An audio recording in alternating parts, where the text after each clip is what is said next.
네, 여러분 안녕하십니까. 주말에 잘 쉬셨어요? 우선 간단한 것 하나 읽어보고 시작하도록 하겠습니다. 빅토르 위고가 본격적으로 정치에 뛰어들게 된 계기는 1848년 2월 혁명이었다. 국회의원으로 당선된 그는 대통령 선거에서 루이 나폴레옹 황제의 조카를 지지했다. 이 나폴레옹 3세입니다.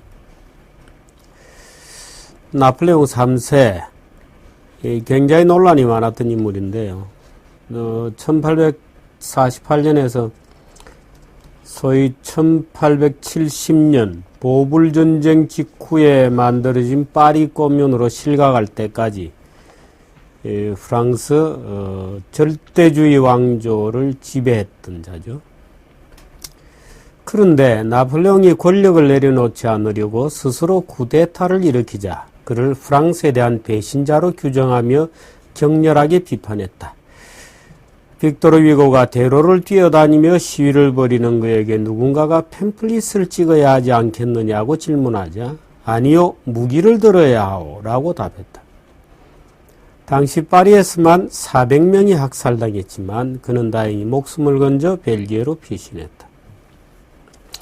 지금 여러분들 파리 가면 개선문을 중심으로 이렇게 방사형 도로가 쫙 이렇게 흩어져 있잖아요. 그거 다 나폴레옹 3세 때 이제 그렇게 도시가 재개발이 된 겁니다. 나폴레옹 3세가 파리 도시를 우리가 이제 지금 가면 알 수 있는 그런 방사형 개선문에서 방사형 도시로 만들어 놓은 것은 나폴레옹 3세가 말하자면 폭동이나 데모를 진압하는 것을 효율적으로 진압하기 위해서 도시를 그렇게 만들었다는 거예요. 샹젤리제 거리 하면서 쫙 이렇게 방사형으로 되 있는 그 멋진 파리의 시가지는 실은 이 폭동을 진압하는 데 유리한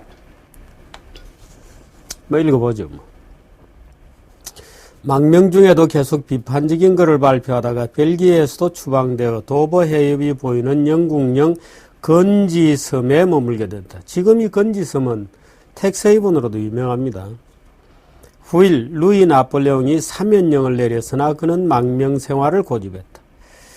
그곳에서는 다소 불편하기는 했지만 멋진 생활을 한 것은 분명하다. 부인과 자녀, 게다가 연인인 줄리에트 드루에까지 한 집에 살았고 기회만 되면 하녀들을 쫓아다니며 정사를 벌여댔다. 그는 사랑과 필력 모두 왕성하기 그지없었다. 머리에 유리지붕을 이고 발 아래 바다를 굽어보는 곳에서 작은 탁자에 팔을 괴고 서서 집필을 하던 이 시기에 레미제라블을 비롯한 그의 대표작들이 쏟아져 나왔다. 오늘은 레미제라블 얘기를 좀 하려고 합니다. 1870년에 프로이센과의 전쟁으로 이게 이제 보불전쟁이죠. 루이 나폴레옹의 재정이 무너지자 그는 파리로 돌아와 시민들로부터 열렬한 환영을 받았다. 그는 곧 자유의 화신이자 공화국의 대부로 칭송받았다. 그의 80세 생일은 임시 공휴일로 지정될 정도였다.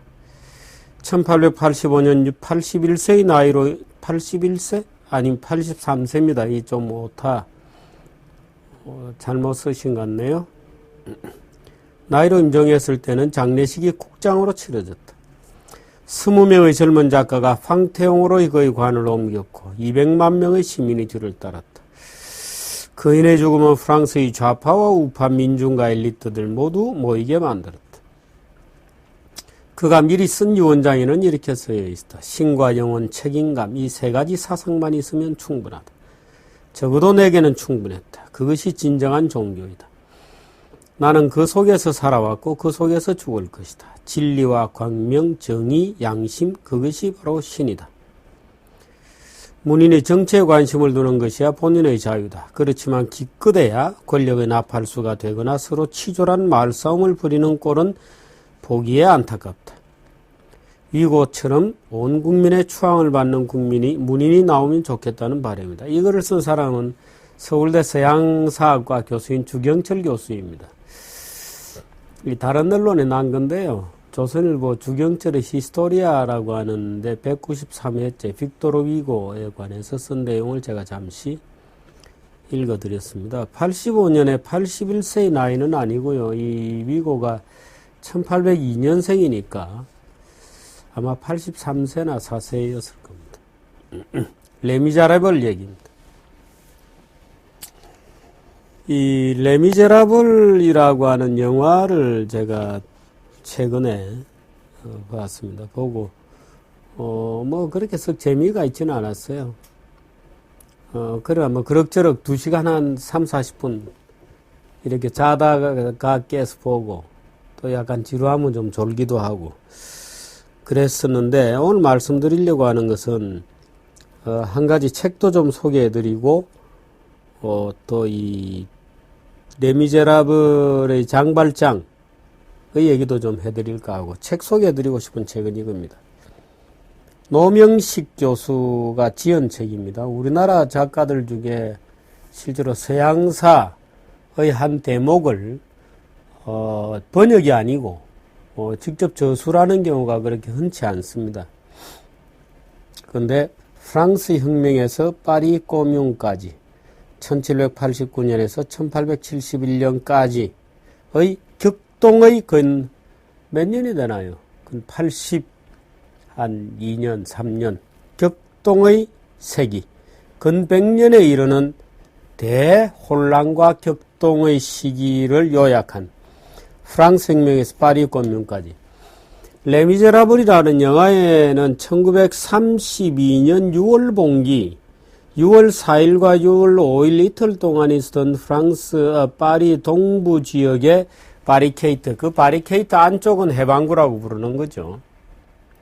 이제 바리케이트에 서 일어났던 공방전, 뭐 그 바리케이트에서 뭐 죽은 사람이 뭐 양쪽을 다 합치면은, 그러니까 진압 정부군대 시위대를 합치면 아마 한 200명 정도 되고 했나요? 근데 처참한 실패로 끝났던 겁니다. 그러니까 일반 국민들이 전혀 호응하지 않았어요. 그래서 그 다음날 그 레미제라블 영화에도 이제 그거 나옵니다만은, 시민들은 잠들고 평화롭게 쉬고 있는데 너희들만 왜 길거리에서 소란을 피냐고 이제 진압을 하게 되죠. 근데 그래서 양쪽 다 합쳐서 뭐 거의 비슷한 숫자가 죽고 사상자 났는데, 사상자는 정부군 쪽에 오히려 많았고요. 그러니까 바리케이트를 치고 이제 저항을 하니까 한 200~300명이 죽고 또 뭐 많은 사람이 다치고 했습니다만은 철저하게 진압되고 실패로 끝났던, 시민들은 조용했던. 근데 사실 그게 이 빅토르 위고가 1869년인가요? 그 망명 중에 이제 레미제라블을 썼는데, 그 레미제라블에서 1832년 6월 4일 5일 연 하룻밤을 세웠던 그 라마르크의 장례식을 기회로 일어났던 그 봉기, 시민 봉기는 아니었어요. 그러니까 운동가들의 봉기에 대해서 거의 프랑스 국민들은 모르고 있다 그래요. 이미 옛날 얘기로 수없이 혁명이 많았으니까, 혁명 반혁명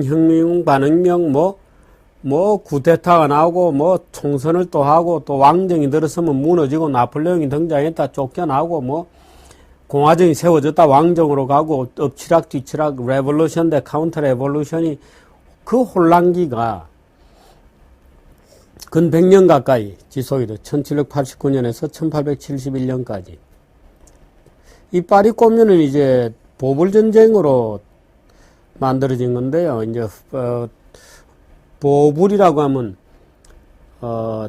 프랑스와 이제 프루시아, 독일의 비스마르크가 만든 전쟁을 얘기하죠. 그 독일의 근대화는 사실 이 파리 보불전쟁 덕분인데, 어떻든 이제 비스마르크가 프랑스를 소위 정격전으로 완전히 굴복을 시키긴 했지만, 독일의 촌놈들이 이제 프랑스 파리에까지 쳐들어가서 베르사유 궁전까지 쳐들어가서, 말하자면 이제 프랑스의 민주주의도 보고, 프랑스가 훨씬 독일보다 이제 자유국가하고 민주주의 국가니까 그걸 보고 온 거예요. 그래서 독일의 역으로 이제 프랑스 혁명이 역수출되는 그런 결과를 낳고, 그 프랑스 혁명이 독일로 역수출되는 것을 막기 위해서 비스마르크가 국민연금을 만들고, 소위 복지국가라는 것을 독일이 전 세계에서 처음으로 들고 나왔던 것이 바로 그 민주주의에 대한 일반 대중들의 요구, 특히 베테랑, 전쟁터에 갔다 온 젊은 이제 청년들의 분노를 억제하기 위해서 복지국가라는 개념을 들고 나온 것이다 라고 하는 것이 정설이죠. 그래서 이제 고 파리꼼융까지의 100년간을 다룬 이 노명식 교수의 책은 한번 읽어보십시오. 굉장히 재밌습니다. 그래서 여기 보면 이제 여러 가지 뭐 1948년 혁명 얘기도 나오고, 여기 이제 빅토르 위고가 48년 이제 2월 혁명에 나왔다가 400명이 이상 죽는 이제 참사 끝에 벨기에로 도망갔다가 거기에서 전 가족을 데리고 도망갔어요.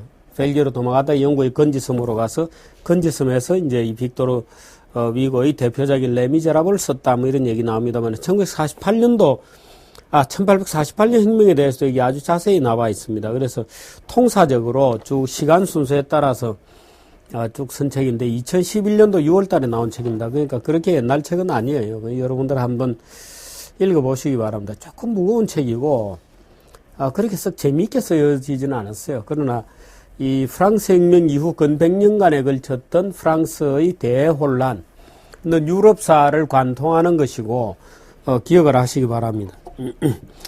제가 이 레미제라블 영화를 오늘 말씀드리려고 하는 것은 이 영화입니다. 오늘 제가 얘기 드리는 것은, 말씀드리려고 하는 것은, 사실 레미제라블이 이제 국내 지금 공전의 히트를 치고 있는데, 일부 그 소위 좌편향 신문들이 마치 레미제라블이 우리나라 그 이번에 대통령 선거에서 5060에 패배한 2030들을 위로하는 영화인 것처럼 대대적으로 선전을 했어요.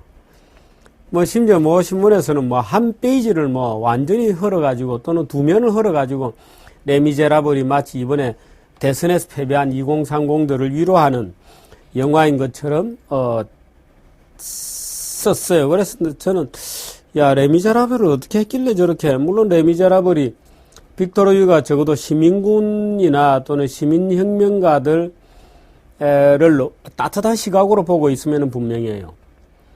말하자면 그때 6월 4일, 6월 5일에 이제 주인공이 장발장이 들어가서 이제 그 꼬제트의 애인이죠. 그 마리우스라고 하는 청년을 이제 등에 업고 그 유명한 파리의 하수구로 들어가게 되는데, 뭐 그런 얘기하면, 그래서 제가 왜 그런가, 그 장발장을 통해서 이제 빅토르 위고가 비교적 이제 이 공화파의 따뜻한 시선을 가지고 있고, 적어도 본인도 1848년 2월 혁명에서 탈출해서 이제 도망가고 한 망명객이기 때문에 당연히 이제 공화정주의자, 뭐 이 공화정이라고 하는 것은 지금 우리나라 이 대중민주주의하고 이 공화정이라고 하는 것은 개념이 좀 다릅니다. 그리고 지금 우리가 알고 있는 그런 그 공화주의하고 또 이 파리 당시에 이 파리 시민들이 불렀던 공화파하고도 약간 그 개념은 조금씩 차이가 납니다만, 어떻든 뭐 민주파라고 보고 이 사람들에 대해서 비교적 우호적인 시선을 가지고 있었던 것은 분명하지만, 그렇다고 이게 2030을 뭐 위로하는 듯한 그런 메시지냐면 전혀 그렇지 않습니다. 제가 그 영화를 같이 보러 갔던 제 집사람에게 당신은 어떻게 봤어? 하고 물어보니까 이렇게 답해요. 굉장히 종교적인 영화다. 말하자면 이 장발장이라는 주인공이 처음부터 가톨릭 그 신부에 의해서 말하자면 악인에서 선인으로 회개를 하게 되고, 소위 종교적 어떤 회심, 그 평생을 이제 자베르에게 쫓기는 불안한 생활이, 그 굉장히 불안한 생활이었죠.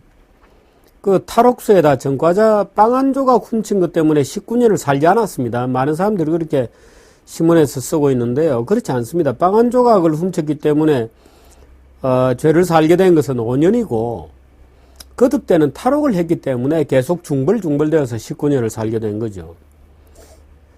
근데 그래서 그런 그 불안한 생활을 끝내고 종교적으로 귀의하게 된다, 이런 내용이다, 이렇게 해도 볼 수 있는 거죠. 그러니까 참 우리나라의 좌편향적 시각을 가지고 있는 애들은 뭐 길거리 대문만 보면 우리 편이라고 길거리에 뭐 깃발 들고 데모하는 것만 보면 이건 저건 우리 편이다 이렇게 생각하는 경향이 있어서 아마 데모하는 장면을 보고 굉장히 감격했던가 봐요. 그래서 그 우리 입장을 옹호하는 그런 영화다 이렇게 아마 위로를 받는다 이렇게 생각했던 것 같은데 그렇지는 않습니다. 원래 이제 이 레미제라블이라는 게 아마 지금 정권이 번역돼 나왔을 텐데 5권짜리 2000페이지에 이르는 굉장히 큰 책이죠. 근데 우리가 관심을 가져야 될 것은 이제 소위 법, 자베르로 상징되는 실정법과, 법 위에 있는 법. 말하자면 이제 그 레미제라벨에서는 그 종교라든지 이제 이런 가치로 표현되는 사실은 그걸 우리가 자연법이라고 할 수 있죠.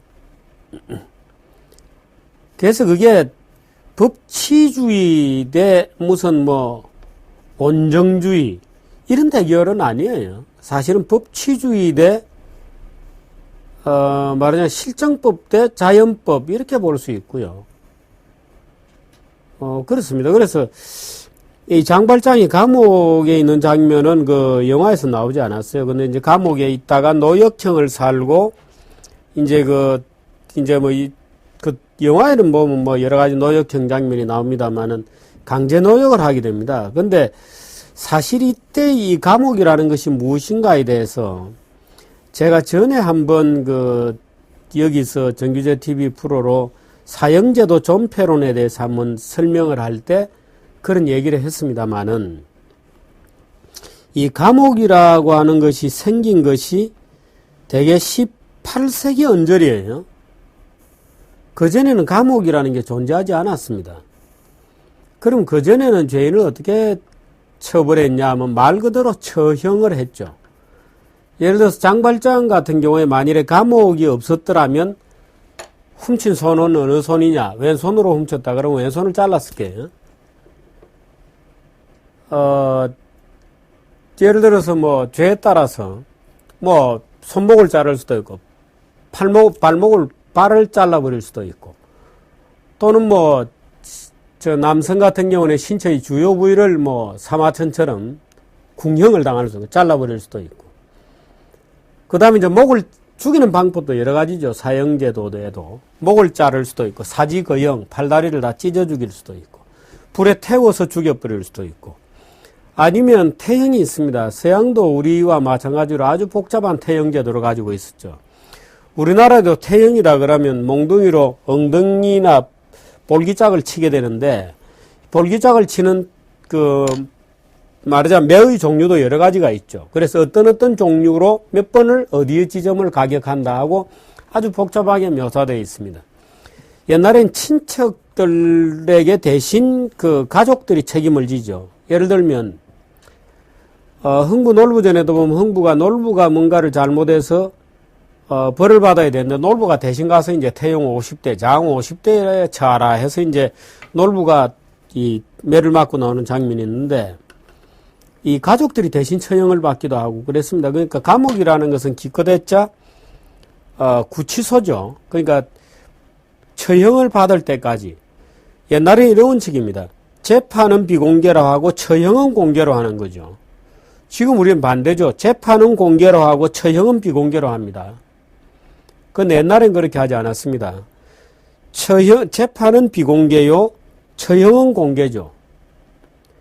처형을 할 때 여러 가지 수도 없이 방법이 있는데 처형을 하지 않고 그러니까 목을 자르거나 손목을 자르거나 이렇게 하지 않고 감옥에 imprisonment 하는 거 감옥에 집어넣어 놓는 것을 그 당시는 자유형이라고 불렸어요.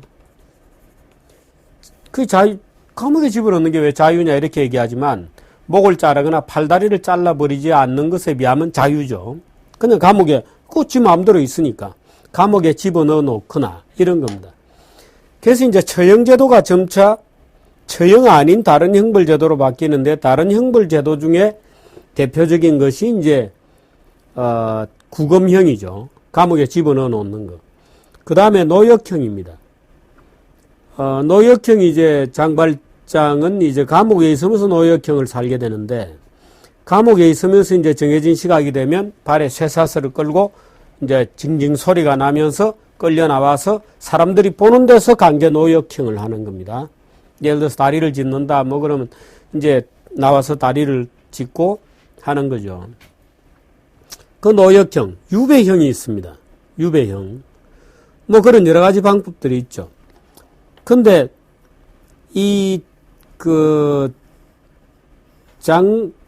빅토르 위고 시대에 오면 대개 이제 이 공개처형 제도가 없어지고 형벌의 근대화가 아주 굉장히 빠르게 일어나는 겁니다.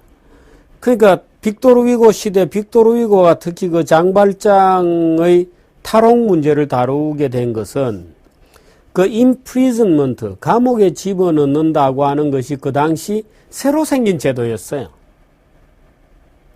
근데 지금 우리는 이제 감옥에 간다는 것이 굉장히 익숙하기 때문에 그게 별 감흥이 없는데, 빅토르 위고가 특별히 레미제라블에서 그 문제를 다룬 것은 감옥에 집어넣는 제도라는 게 생겨서 이제 영국에서 먼저 생겼죠. 영국에서 감옥이라는 것이 생기고 그 감옥이라는 것이 이제 그 말하자면 처형을 대신하는 새로운 제도로 등장한 겁니다. 그러니까 자베르 경감의 입장에서 볼 때는 이 처형을 피하고 처형을 근대화해서 굉장히 인권적 조치의 하나로 자유형, 감옥형을 주었는데 그것조차도 뛰쳐나가는 자는 그야말로 응징에 마땅하죠. 그러니까 지금 쏴 죽일 수도 있지만 그걸 잡아서 기어이 감옥으로 다시 갑자기 마이크가 떨어졌어요.